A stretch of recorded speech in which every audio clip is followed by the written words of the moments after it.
and welcome to Worlds Apart. U.S. policymakers have talked a lot about imposing costs on Russia without admitting that any confrontation is a luxury in and of itself. Can the United States afford to alienate Russia, and what would it mean for our common security? Well, to discuss that, I'm now joined by Kantor, former U.S. Secretary of Commerce, and Jerrold Green, CEO and President of the Pacific Council on International Policy. Gentlemen, thank you very much for being here. Thank you. You both are members of a delegation assembled by the Pacific Council, and you come to Russia at a rather challenging time for the relationship between our country. What brings you here, Dr. Kantor? Well, we're here simply to learn and to exchange ideas with counterparts, Russian counterparts, regarding the issues of the day, whether it's about the Ukraine or about Russia and our economic relationships or other relationships that we have with the Europeans. We're trying to also impart some ideas we think are taking hold in the United States and see what the reaction is here in Russia. And we hope we're doing something positive to be helpful, as this relationship is somewhat tense at this point. Dr. Green, you mentioned before we started recording that this trip was planned even before the events in Ukraine blew up, and part of the mission for this delegation is to promote goodwill and understanding between Russians and Americans. But I wonder, what is it that you want your Russian counterparts to understand on the issue of Ukraine? Because as far as Russians are concerned, America created yet another mess, this time on Russia's own border. It blames Russia for that, exclusively Russia for that. It wants to punish Russia for everything that happened in Ukraine, and that doesn't seem to be a very conducive context for any sort of understanding. Well, what better time to come when in fact there are issues that need to be examined firsthand and need to be understood. And certainly this trip was planned long before Ukraine. There are areas in which the United States and Russia actually have collaborated very closely, which seem not to be discussed very much. Yeah, and some of that collaboration has been suspended because of the recent tensions. So some has and some hasn't. P5+1, the negotiations with Iran, the deal over Syria, in which the United States and Russia relied heavily on one another. So look, it would be foolish to argue that there are not significant tensions between Moscow and Washington. But having said that, there is no more important time to talk about these issues than now, when there are these difficulties. And we are here because we want to hear from Russians what they think, and we will take the message back. I think what Russians need to ask themselves is, to what degree are they being successful in making their case to the American people? And frankly, I think that that you might do a better job. Well, I think part of at least RT's goal is to let the Russian perspective be known in the United States. And speaking about that, Mr. Kantor, as far as I'm concerned, and I'm talking about the situation in Ukraine, I think it's a prime example of a chain knee-jerk reaction, because I don't think that the United States strategically planned for the ouster of Yanukovych government. Neither do I think that Russia schemed to restore control over Crimea, but I think this whole debacle is very symptomatic of the larger U.S. policy, which is, a policy of assisted democratization. And as seen from Moscow, this policy never leads to anything good. I mean, it usually results in bloodshed and chaos, be it Syria, be it Libya, some other countries, and now Ukraine. So the question many Russians are asking, including Russians in the Kremlin, is what's the point of sticking to the same policy when time and time again it is not proving very efficient and successful? Well, sometimes it does and sometimes it doesn't. Can you give a positive example? No absolutes in life, and therefore a reaction to one set of circumstances may be effective one day and not effective the next time. Look, the events in Kiev, which caused instability, should have naturally led us all to understand there were going to be problems in the Crimea and that Russia had a serious interest, as does the United States. But our interest in stability and in peace and in economic progress, not in sticking fingers in each other's eye. That is not very helpful. It's not very helpful, but I think you may understand why Russians are a bit concerned, because Ukraine is directly on our border. 0.5 million Ukrainians live here. They have jobs and, they have families here. If there's any instability in Ukraine, that threatens Russia directly, whereas the United States, as concerned it may be about the fate of Ukrainian democracy, is, worlds apart. Well, the United States is not interested in instability in the region. That's the last thing the United States wants. That's not in the U.S. interest. U.S. didn't create what happened in Kiev, nor did it exacerbate the issue in the Crimea. We understand that Russia has a serious interest in what happens in the region. However, what we hope that both sides, Russia, U.S., and the Europeans, as well as the Ukrainians, can get together and say, what are the solutions to this? Can we have a peaceful vote on the 25th of May, unaccompanied by force and by violence? That would be helpful. What will be the results of it? Can we stick to the results of that election to the degree that we can then move forward? Do we look at more regional power? Do we look at what happens to the Russian language and what happens there? Those are things we need to look at. The OSCE is now looking at that. We need to support that effort. There is a saying, not only here in Russia, but I heard many American and Western policy analysts say that Americans and the West in general have very short memory, and they would rather prefer to forget what happened in Ukraine a couple of months ago and move ahead than analyze what actually led to that situation. But if I can turn to you, Mr. Green, I've heard many people, prominent Americans, including Zbigniew Brzezinski, for example, say that the end game in Ukraine for the United States is democratization and westernization of Russia, that if there is a positive change in Ukraine, if democracy takes hold there, that would have a positive influence on Russia. But I don't think democratization and westernization are necessarily synonyms. Can Russia be a democracy of its own right with strong rule of law, diverse media environment, all the usual trappings of democracy, and still be opposed to the Western policies of intervention? Because we are not objecting to democracy in Ukraine. We are objecting to some rather heavy-handed tactics that Russia believes the United States employed there. Well, I can't speak for Dr. Brzezinski, but I've been reading a lot of what he's saying about Ukraine, and it's actually been very, very practical, it's pragmatic, it's not ideological, and it is mindful of Russian concerns and American concerns and, of course, Ukrainian concerns. You used earlier the term assisted democratization. And you mentioned it in a way that appeared to be negative. I don't appreciate this policy, obviously. Well, in an ideal world, we would have unassisted democratization. Let people speak for themselves, and let people make their own choices, and let people make their own decisions. And certainly there have been things happening in Russia. The situation of NGOs, the situation of gay people and others. And what is the situation there? Because it appears to us, and if I'm wrong, this means your government is not being particularly effective in educating us about the truth. It is our perspective, and I could be as wrong about us as perhaps you might be about the U.S., that rights have actually declined in these communities rather than improved.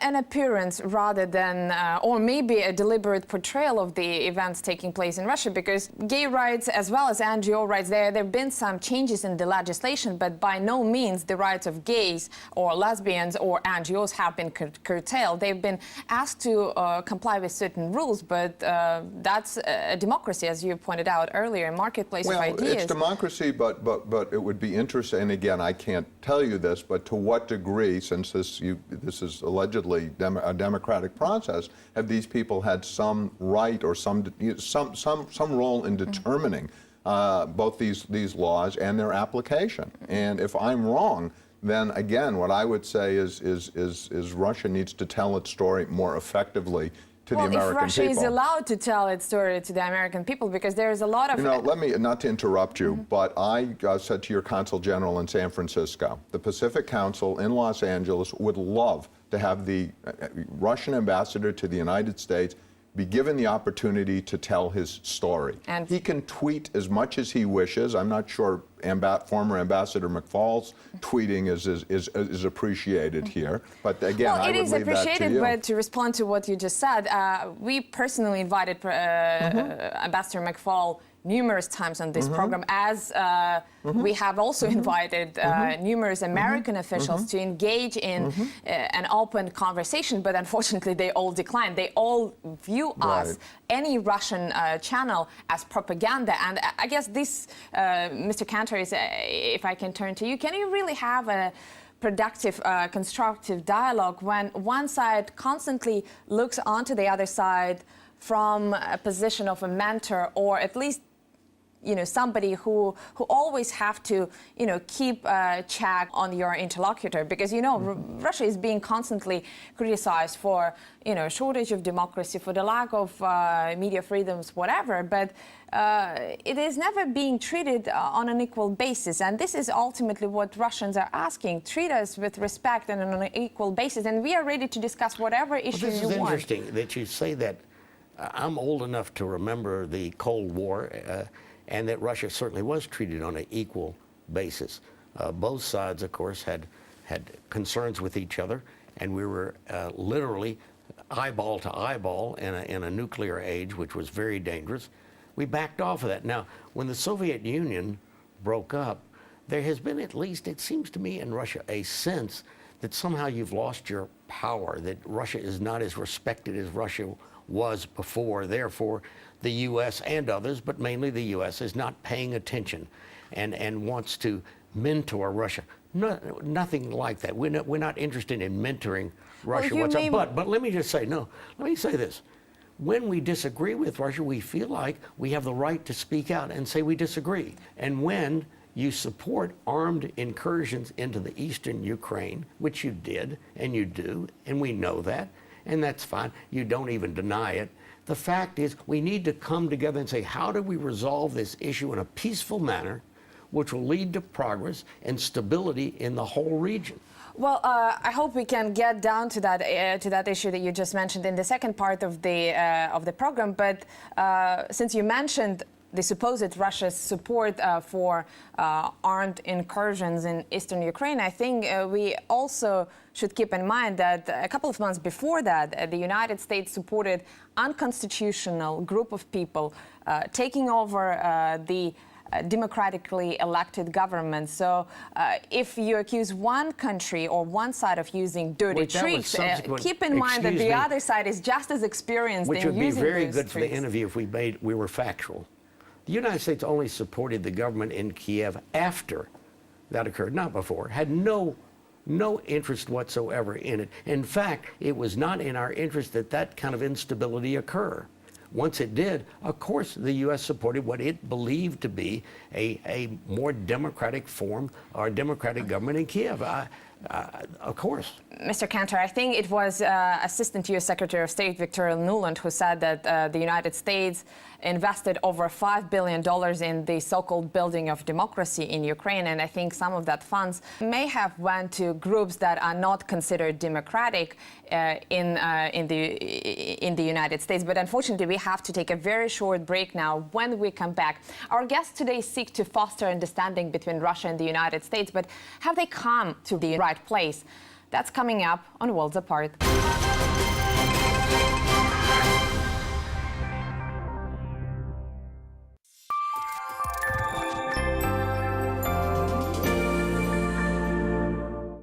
The Western-induced crisis in Ukraine has revealed the extent of Western media's inability or unwillingness to report this important story. The Western narrative has closely mirrored talking points generated from the powers that be.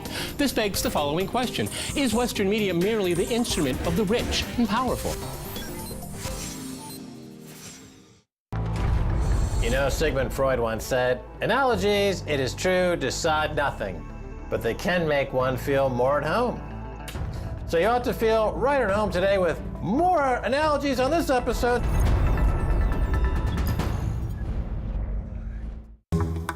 Do we speak your language? Al informativo NRT. Want news, programs, and documentaries in Spanish?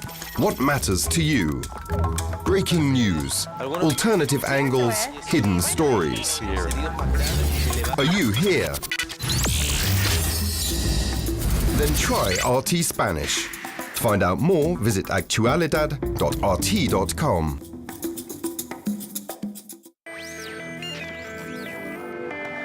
Economic reputation has, of course, been changing. Reporting from Tripoli, Syria, China. We'll talk about Russia's role in the global here in Russia, France, Germany, Korea, Naue, and Washington. The U.S. is trying to pressure down. The U.S. president warned of what would happen if the Republicans don't set aside extreme party lines.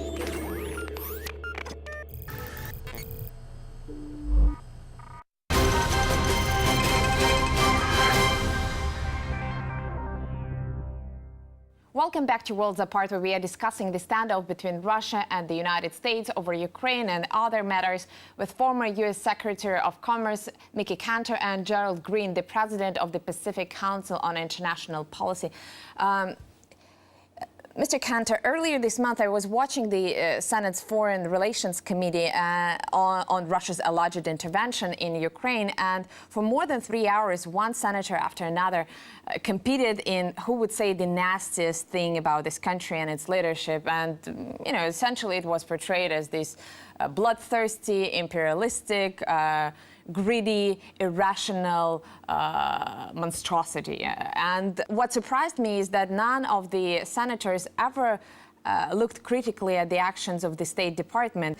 I wonder if you're really in the right place here, since you're trying to foster ties between our countries, because it is the U.S. Congress that consistently resisted any attempt to normalize the relationship between Russia and the United States. And even if you achieve anything good on this mission, you know, that's not going to be taken positively on Capitol Hill.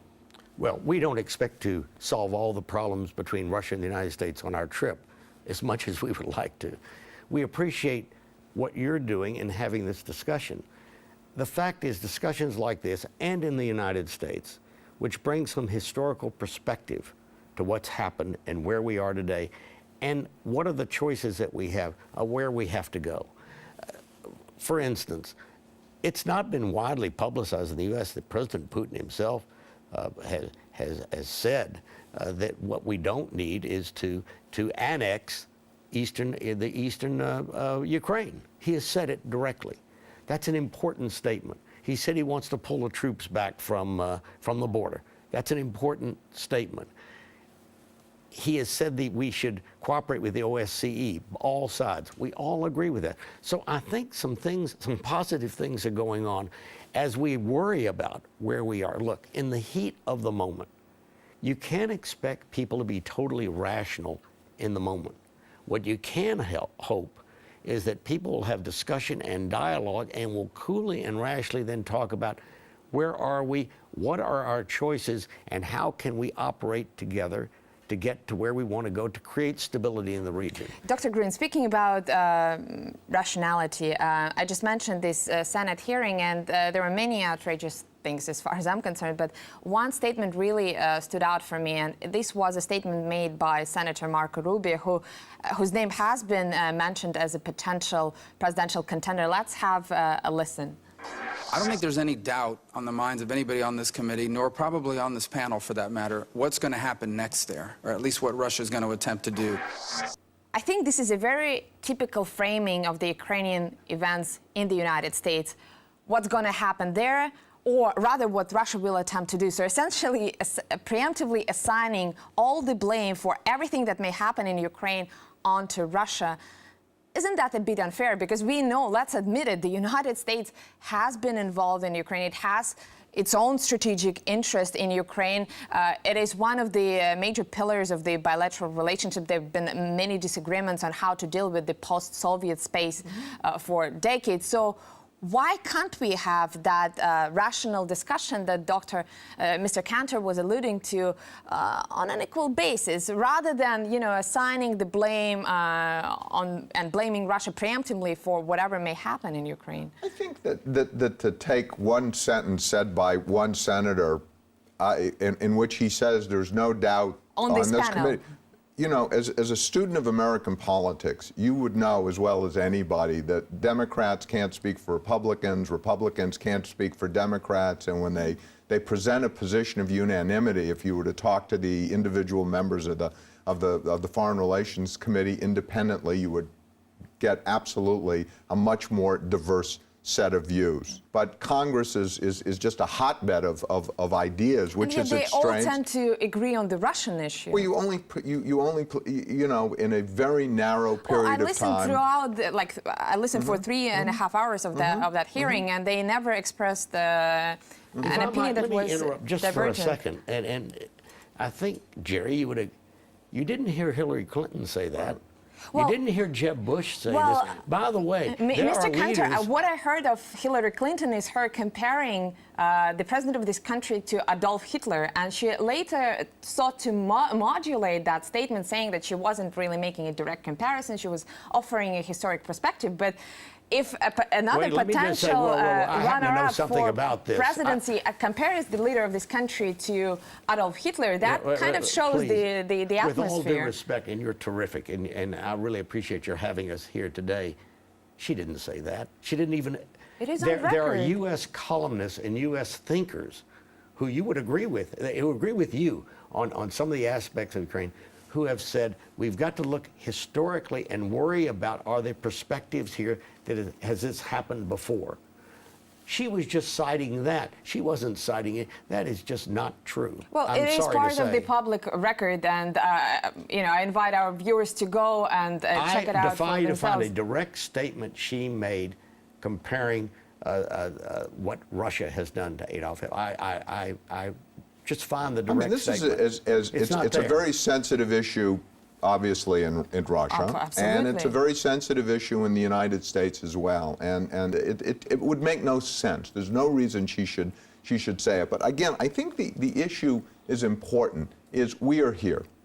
If we had made up our mind, we never would have come. We would have sat in California and we would have joined the litany and the chorus of people saying how awful Russia is. And Dr. Green, I absolutely appreciate you being here. I'm not looking for gratitude, but the thing I would add, though, is we've talked simply bilaterally, the United States and Russia, which is important, to leave the European Union and Europe out of this conversation, and China and others, I think, makes the issue smaller than it is. These are issues of global significance. This goes beyond simply the U.S. and Russia. Absolutely beyond the U.S. and Russia, and yet those dynamics that exist between our countries, and sometimes those dynamics are somewhat hostile, I think they do affect not only this current crisis, but also what is happening around the world and mediation in other potential problems. And I would like to take you back a little bit, Mr. Kantor, to the waning days of the Soviet Union. And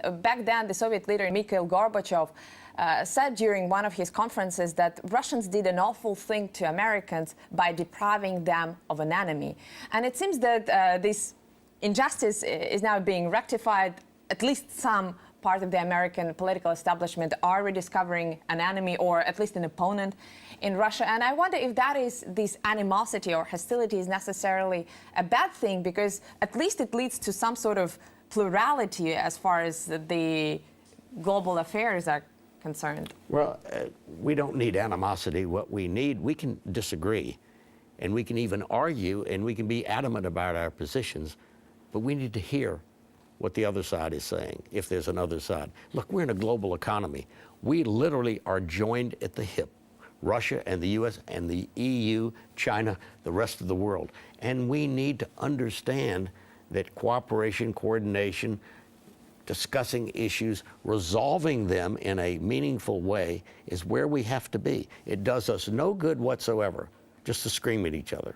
It doesn't do any good. But what we need to say, are there ways in which we can resolve this issue, which is good for the Ukrainian people, is good for the Russian-speaking people in the Ukraine, is good for the whole region? I think there probably are. I was privileged enough in government to negotiate over 200 trade agreements. There were always fights and arguments over each one of those agreements. Bringing Russia into the WTO, there were fights and arguments, but it worked. And it's working well, and I hope it continues to work well. In doing those things, you get over the arguments, you find common ground, and you make progress. I think you're talking like a Kremlin insider. This is everything that they want. Oh my goodness, are you going to hurt me back in the U.S.? But seriously, I mean, this kind of approach is something that I think Moscow has been calling for all along. I think the problem from the Kremlin point of view is the unwillingness of the United States and the European Union to discuss this issue, the issue of Ukraine, openly from the very beginning. But speaking about animosity, Dr. Green, if I can turn to you, I know that you're an expert on Iran, and I think the U.S.-Iranian relationship is a very good example of how you can foster animosity for 30-plus years. Now, admittedly, the Soviet-American or Russian-American relationship have never gone that bad. At least we maintain diplomatic ties. We've never broken our diplomatic ties. But I wonder if you can learn anything from the relationship with Iran in terms of just maintaining good ties. Is it expensive to have enemies? Is it something that all the countries ultimately pay for? There's no reason, logically, for the United States to sort of seek external enemies so as to sort of obscure domestic political disagreements or issues. Well, you can the United argue States has with never that. operated that way. We really have, I mean, maybe But in the 1950s. you're the only country that identified the axis of evil. I mean, you have, that's your whole foreign policy of dividing the entire world into your allies and, but what's so interesting is we're spending so much time now negotiating with those who would have been our adversaries but aren't our adversaries anymore. I mean, the negotiations with Iran are very, very serious on the denuclearization. It's an element in which the United States and the Europeans and the Russians are all on the same side in a very constructive way.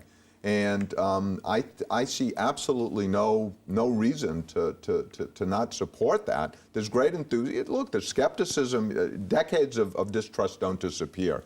But this is a very good example of a pragmatic attempt to resolve a problem in which we are on the same side. Mr. Kantor, you advocated taking this rational, equality-based approach, and I wonder if that is really possible. I mean, when you go back to the United States, do you think there would be people there who would criticize you for talking to Russians and for engaging even on this show? Because we had a lot of people in the we heard a lot of policymakers in the United States who've been calling for even sanctioning RT, cutting our broadcasts in the United States. So when you talk about being open-minded, what exactly you have in mind? By the way, I'd be for having it broadcast even more prominent in the United States, not less. Right. The more we talk, the better off we are. A great Supreme Court justice in the U.S.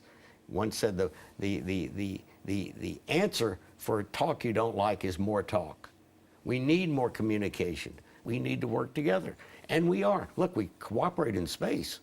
Both countries have done a marvelous job in space. Absolutely. And again, that cooperation is now under risk of being suspended. Gentlemen, Not on the basis of the United States, so we want it to go forward. Well, I think that was a response to some of the sanctions that were proposed by the State Department. I understand. Well, you've got to learn in international affairs to walk and chew gum at the same time. We all have to understand that we have to make progress here. We can't just keep railing at each other. But let me end with not only will we not be criticized for having come here, I formally invite you, Oksana, come to Los Angeles, give a talk as a Russian journalist on the Russian perspective on U.S.-Russian relations. I guarantee there will be extraordinary interest and respect for what you say. Well, I really look forward to it, but unfortunately at this moment we have to wrap up. I really appreciate your being here in our studios, and even more so being here in our country at this very challenging time. And to our viewers, please keep our conversation going on Twitter, YouTube, and Facebook pages, and I hope to see you again, same place, same time, here on Worlds Apart.